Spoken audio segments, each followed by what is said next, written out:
ন্যায় পাব লাগিবই থলুৱা মানুহক উচ্ছেদ কৰা চৰকাৰ হাই হাই চিন্তাৰ ভাঙিব নোৱাৰা চৰকাৰ হাই হাই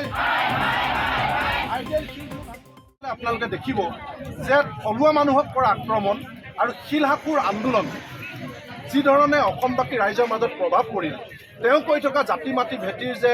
মুখাখন খোল খাই পৰিল উলকি পৰিল তাৰ প্ৰভাৱ যোৱা নিৰ্বাচনত পোনপটীয়াকৈ পৰিল আপোনালোকে দেখিব উজনি অসমত বিজেপিয়ে খিলঞ্জীয়া মানুহৰ অধ্যুষিত অঞ্চলত তেওঁলোকৰ ভেটি চপৰা চপৰে খহিল গতিকে মই হিমন্ত বিশ্ব শৰ্মা চৰকাৰ ডাঙৰীয়াক অনুৰোধ জনাইছোঁ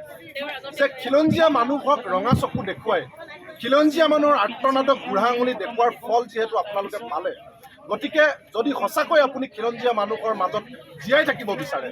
যদি উজনি অসমৰ খিলঞ্জীয়া মানুহৰ সমৰ্থন আপোনাক লাগে তেতিয়াহ'লে প্ৰথম কামটো আপুনি কৰিব লাগিব শিলহাকু মানুহক মাটিৰ বিনিময়ত মাটি আপুনি প্ৰদান কৰিব লাগিব আৰু শিলহাকু মানুহৰ সন্মান সহকাৰে আপুনি জনতা ভৱনলৈ মাটি নি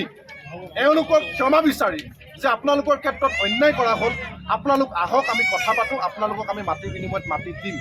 এই কথাটো যদি নকৰে আপোনাৰ দম্ভ অহংকাৰ 2 বছৰে গুৱাহাটীৰ মাজমজিয়াত আৰ্তনাদ কৰি থকাৰ পাছতো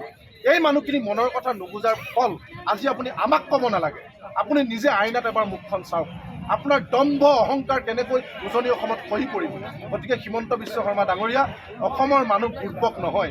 থলুৱা মানুহৰ নাম লৈ ৰাজনীতি কৰিব আৰু থলুৱা মানুহক নিজৰ ভেটিৰ পৰা উচ্ছেদ কৰিব উচ্চাৰণ কৰিব তাৰ ফল আগন্তুক পঞ্চায়ত নিৰ্বাচনত যদি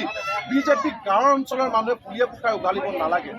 থলুৱা মানুহক জোকাই লোৱাৰ ফল 2026 চনত যদি আপোনাক ব্ৰহ্মপুত্ৰ নদীত দলিয়াই দিব নালাগে তেতিয়াহ'লে প্ৰথম কামটো কৰক আপুনি শিলহাকুৰ মানুহৰ মাটিৰ সমস্যা সমাধান কৰক আৰু Do not forget to like, share and subscribe to the Assam Tribune.